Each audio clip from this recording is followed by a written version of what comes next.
सोमवार के दिन जो अमावस्या पड़े वो सोमती अमावस्या कहलाती है। क्या करना पड़ता है उस दिन? कितना भी दुख, विपदा, कष्ट सम्मुख में खड़ा हुआ हो, कितना भी दुख, पूंजी धन की अगर आपको कमी पड़ रही है और ऐसा लग रहा है कि मेरे पास में कुछ भी नहीं, हम तो यहाँ तक कहेंगे कोई मकान बना रहे हो, बेटी का विवाह कर रहे हो, बेटे का विवाह कर रहे हो, कोई अच्छा कार्य कर रहे हो, धन संपदा की भी कमती दिखे तो उस समय पर कांता भगवान का स्मरण कर, कांता चक्र का स्मरण कर, शिव और नारायण का नाम लेकर एक बेलपत्र, एक शमी पत्र, एक श्वेत पुष्प, एक लाल पुष्प दोनों हाथ में लेकर भगवान शंकर के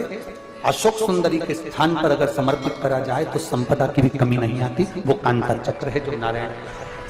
यहां तक शिव महापुराण की कथा कहती है, अगर कोई विद्वत ब्राह्मण ने आपको बताया है कि आपके घर में पितृदोष है, कोई विद्वान ब्राह्मण ने बता दिया कि आपके घर में काल सर्प दोष है, कोई विद्वान ब्राह्मण ने बता दिया कि आपके यहाँ पर ये वास्तु दोष है और इस दोष को मिटाना जरूरी है, कोई ने आपको बताया, उस समय पर हमें घबराना नहीं, उस समय में घबराने का क्रम नहीं है। कहते हैं पीपल का जो जल झड़ता है पीपल के वृक्ष से, आप लोगों ने कभी देखा है कि नहीं देखा, वो हमको नहीं मालूम।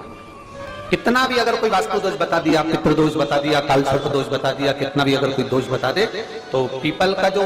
जल वृक्ष में से झड़ता है, कभी कभी आप उसके नीचे हाथ रखकर देखना, थाली रखकर देखना, उसमें पत्थर पर देखना, तो वहां पर भी पानी के निशान आपको मिलेंगे, बूंद के निशान नहीं। मात्र उस पीपल के वृक्ष के जल की एक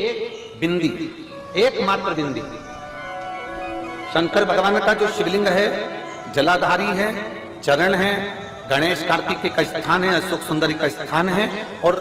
प्रत्येक जलाधारी में से पानी बीच में से आकर नीचे की ओर गिरता, नीचे की ओर गिरता। आप लोगों के स्मरण में हमने पहले भी बताया कि राइट में किसका स्थान है? गणेश जी का, लेफ्ट में कार्तिक के, बीच में अशोक सुंदरी। ये क्या है? पार्वती जी का हस्त कमल, शिवलिंग, और ऊपर से जो जल एक एक बूंद शंकर जी के शिवलिंग पर गिर रहा है वो शंकर जी की 5 लड़कियां, जया,